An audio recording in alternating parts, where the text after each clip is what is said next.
Hi, I'm Rob Cosman. Welcome to my shop. Today's video, we're going to cover some Rob Cosman furniture, and I'm going to feature something with one of my favorite projects of all time called the Bloke Box, made out of some of the most gorgeous walnut you've ever seen. Stay with us. I'm Rob Cosman, and welcome to my shop.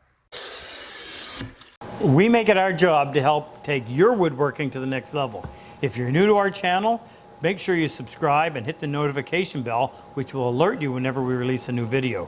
Anytime we use a new tool or technique, we'll leave a description down below so that make it easier for you to find. All right, let's get back to work. So a little history on this. We were looking for a project for our online workshop. That's where we walk through the process or teach the process of building pieces of furniture. And I had a particular piece of walnut. It wasn't very long, it was rather wide. It had some real swirly, curly grain in it. So whatever I was going to make out of it couldn't be very big. And I tossed around the idea of some kind of a jewelry box for a man. Not something you see a lot of. Didn't want to call it a jewelry box. And in the process of hunting for a name, I have a good friend in Australia named Tony. And Tony came up with the term, a bloke box. Bloke being an Australian term for a guy. And it fit perfectly. So rather square. Was looking more for the joinery and the wood to really set it off. But it had to have the appeal as well in terms of the actual proportions. It has two drawers, and they're divided up where you can put various contents in them. It's got a lot of construction issues going on with it, a lot of cross-grain construction we had to deal with. And some, like as I said, some of the most beautiful walnut that I've ever had. But I'm going to tell you about all the different species of wood. We'll tell you about We'll tell you about the construction details and some of the challenges that we had and how we overcame them. And hopefully, in watching it, you'll get some ideas that you can go and do something yourself.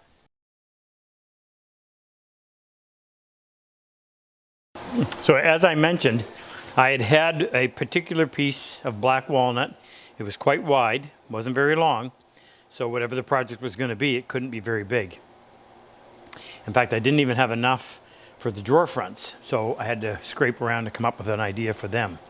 So what we used on the side is black walnut, and you can see the various figure and swirls on it.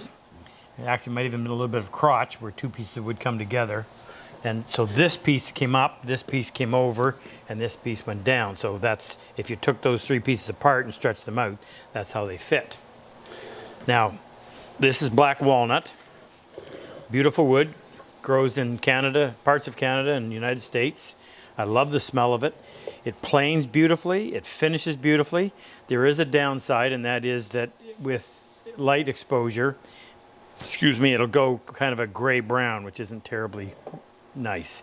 I really like it when it's air dried because it maintains these purples and various hues of brown. When it's kiln dried, and they steam it, it tends to take this blonde sapwood and bleed some of the dark hardwood into that, so you get more high-grade lumber, at least less noticeable sapwood, but it also kind of dulls that beautifully rich heartwood. Anyway, more on this. The most interesting part of this is what I used for the drawer fronts, the tops of the drawers, as well as this piece in the back. This veneer is Claro walnut burl. This is the sapwood, the lighter color. This is the heartwood, and this is all the burl figure. And the veneer is cut in sequential sheets. Now, these aren't necessarily in order. They would have been at one time, but you can just watch the grain transfer, go from one sheet to another, and it just kind of travels on through it. Beautiful stuff, and lovely when you put a finish on that. And by the way, speaking of finish, I used my favorite oil finish on this, which is a tung oil. There's probably 10 coats on there, but it's very time consuming and labor intensive to do, especially when you're trying to get it in and get it out of corners. But I think it just highlights the wood like nothing else. And the next species of wood is what we used on the bottom. And that is native white cedar. What I like about it is you can get it in very wide pieces. It's extremely light. So instead of having a heavy, clunky drawer, you can have a very light drawer that does the job. The dovetails make it extremely strong, and it'll stand up to years of use and abuse. The fourth wood that we used, but I don't have an example of it, are the drawer sides. Now these are made out of sycamore, And I was also a huge fan of Alan Peters. He was another mentor of mine, and Alan used a lot of sycamore. I wanted something that would highlight the dovetail. So if you're going to take the time to cut dovetails, why not show them off? So you've got these dark walnut pins set off by the very light sycamore tails. Now, the dimensions of this piece, it is 11 1/4 inches wide. The sides are 6.5 inches tall. It is 12 inches deep. The drawers are 1 3/4 deep, same size on both. And of course, they're just a little bit less than the cabinet, so they're 10 inches from outside to outside. The very tallest point at the back is 8.5 inches. This little recessed area is just under 1 inch deep. So that's the materials, that's the finish, those are the dimensions. So this is essentially a box with 2 drawers. And as I mentioned, I wanted the joinery and more, and particularly the wood, to really be the feature of the piece. At the same time, you have to have a little bit of shape in it. So I'll just point out some of the things that where we copied shape. The little cutout, and Alan Peters did this a lot. This is why my influence came from him on this. Instead of a drawer, any kind of a drawer pull, which really has a way of dating a piece. Drawer pulls, almost, you can look at them and tell what period they would have come from. And in this case, it would really upset the drawer front. And I'll explain that in a moment. So what I did is on the dividers, I simply cut a recess, a half round recess that would allow for your fingers to get in there. There's also a little recess underneath, and I'll show you that in a moment. And then we copied it back here. If you're going to use the top of this to put your wallet or whatever else, you didn't want it falling off the back. Didn't want it just to be square across the top. So I gave it a little bit of flair with this arch that matches that arch right in there. Now, I don't know whether you noticed, and I'm going to talk about this a little more in detail when we talk about the veneer, but this drawer front looks exactly like that drawer front. And if you were to take that piece of veneer and go from here, you'd go right there, it would continue up from this. So I don't know if you can see it in this piece. It might be a little bit hard because of the, yeah, we look like that. So this shape right here, you see that, is right there. And then as you would come down, you see this part right here, which I believe is this part right here. So if you had that piece sitting there, actually it would be this one, you would just move right up and there it would continue on up. Okay, now carrying on with the veneer. So we'll look at the drawer. The drawer front is actually made out of a piece of walnut, but you'll see that you have that veneer on the top and you also have it on the front. You don't have it back here. So what I did after I built the drawer, I veneered on the front. I took a piece that would have been the next, I'll try to show you off of this. So if I cut my drawer front right here, I took the next strip and glued it onto the top. So if you look real careful, you'll see how the grain just continues right up along the top. Of course, we did that on the bottom and on this one. So I simply used this piece, and then I used the next piece behind it to do that one so that they're almost identical. Now what we did in the back on this radius piece, this is a solid piece of walnut, and I did the same thing. I veneered the front, and then I put a thin strip of veneer up here on the top so that again the grain carries up and over. And that's veneered onto a solid piece of wood. Now we're going to talk a little bit about cross-grain construction here. So this piece of wood on the side is going to expand this way seasonally and shrink. It's not going to change in this dimension. This piece is going to expand this way, same as this. So when you fasten this piece to this piece, and what we did here is this is sitting into a dado, that's all going to move at the same time, not going to be a problem. And of course, the same thing out here. The dividers, if we take this out and have a look inside, the drawer dividers are made out of solid wood. And again, the grain's running the same way as this, so everything is going to move in and out without a problem. However, when you come back here, this back, the wood is going to expand this way and shrink. And that is opposed to this piece, because this piece in its length is not going to change. So you're going to have movement across here, which would typically cause a problem if you didn't do something about it. So what we did, and I don't mind using screws as long as they're used properly and in the right spot. So this piece I didn't want, and this was very difficult to do actually, is to get this piece to end right there. So this back is sitting in a rabbet. But you got to make it nice and neat, so that had to end right where that started, and that took some work to do because you had to make it the same on both sides, and I didn't want it to change. In other words, seasonally, I did not want that to change. So I secured it right there. I probably glued this amount, and I put a screw right there, 2 screws here, and a screw right there. So there's not going to be any movement up here. All the movement is going to come down this way. So how I handled that, I cut this piece and I made a shiplap here. So this piece actually sits underneath this piece. So if you were to look at this, what you're seeing is this piece ends right here, but then it's shaped, it goes in like this, down, over, and up. And that tab, or that tongue, sits underneath half of a groove on this piece. So this piece looks opposite. It comes up, over, down, back, and down. And it's just 2 L's opposed to each other. So as this one is secured here and here, it keeps this one nice and tight. So what'll happen seasonally is this gap will get a little bit wider, a little bit tighter, but there's enough room for that to move. There's not enough movement here to worry about, so I have a screw both here and here, and that's never going to cause an issue. So that was the only real cross-grain construction you have to deal with. The only other would be in a drawer bottom. And on your drawer bottoms, the grain always has to run this way, parallel to the drawer front. So there's no expansion going out that way that would push the sides out that would bind your drawer in the opening. All of the movement goes out the back. So what we have here is we have 2 screws going through the drawer bottom in a slot going into the drawer back. It is glued along here. It's dry fit in a groove on the drawer sides, on both sides, and that allows it to move, but all the movement goes out the back or it pulls back in, which is the reason why you want it glued here to the front. So when it pulls back in, it stays tight here and simply slides underneath the screw. Now, the other point of interest here is we always have to have a drawer stop. You want your drawer stop to be right up here at the front.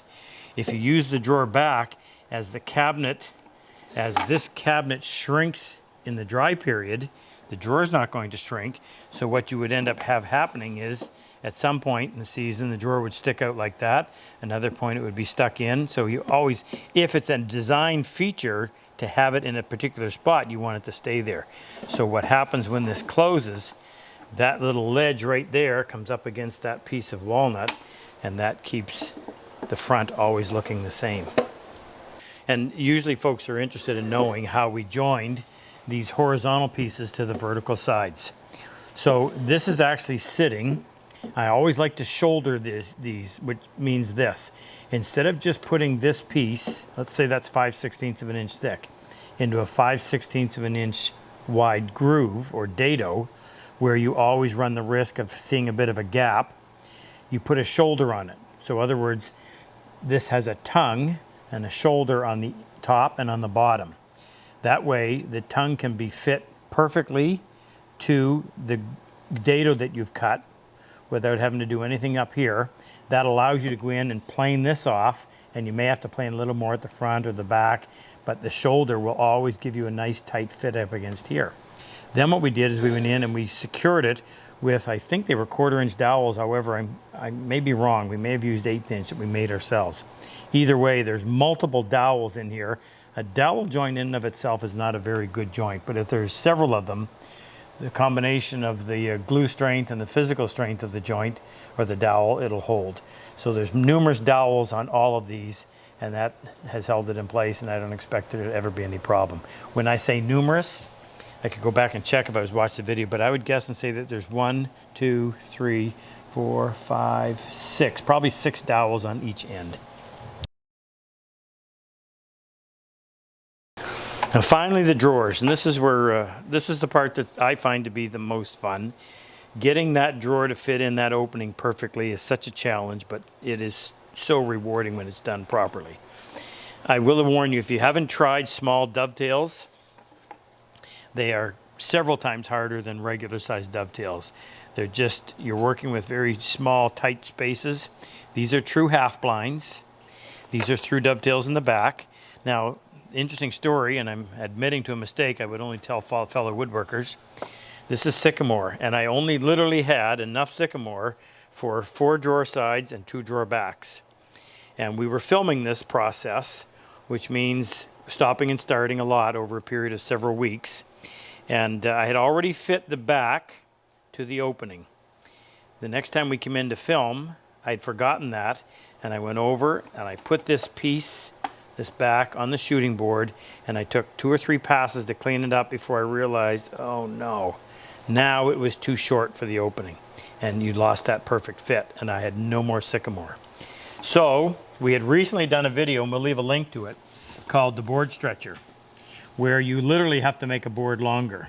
And we had done that maybe 2 weeks before, and then here I was stuck having to do it. So what I did is I just made a scarf joint. That's where you make a long angular cut on each piece. I took a small piece of sycamore that I had and I added that in. So what that allows you to do in making a long angular cut, which gives you, it's not true long grain, but it's as close to being long grain as you're going to get without actually being long grain. It's not end grain.